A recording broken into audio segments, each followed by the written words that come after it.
Welcome to the last breakfast. Please enjoy the video. In this video, I will show how to make beef eye round steak. This cut can be tough, but with the right method, it becomes incredibly tender and flavorful. First, ensure your eye round is well trimmed of any silver skin or excess fat. Then, season it generously on all sides with coarse salt, freshly ground black pepper, and perhaps a touch of garlic powder or dried herbs.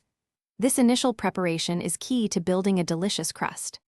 Once seasoned, sear your eye round in a very hot, heavy-bottomed pan with a tablespoon of high smoke point oil. Brown it for about 2 to 3 minutes on each side, creating a beautiful crust. Immediately transfer the seared roast to an oven preheated to 250 degrees Fahrenheit. Roast it slowly until a meat thermometer inserted into the thickest part reads 125 to 130 degrees Fahrenheit for a perfect medium rare. This low temperature prevents overcooking. After roasting, the most crucial step is to let your eye round steak rest. Transfer it to a cutting board, tent it loosely with foil, and allow it to rest for at least 15 to 20 minutes. This resting period is vital. It allows the juices to redistribute evenly, resulting in a much more tender and moist steak.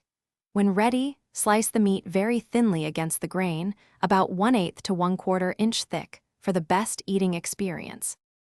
Your perfectly cooked eye round steak is now ready to enjoy. Serve these tender, flavorful slices immediately with your favorite accompaniments, such as roasted asparagus, creamy mashed potatoes, or a crisp green salad.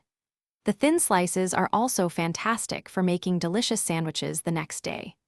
Always remember that the combination of low and slow roasting, proper resting, and very thin slicing against the grain is the ultimate secret to transforming this economical cut into a culinary delight. Thanks for watching. If this was helpful, leave a like and consider subscribing. See you next time.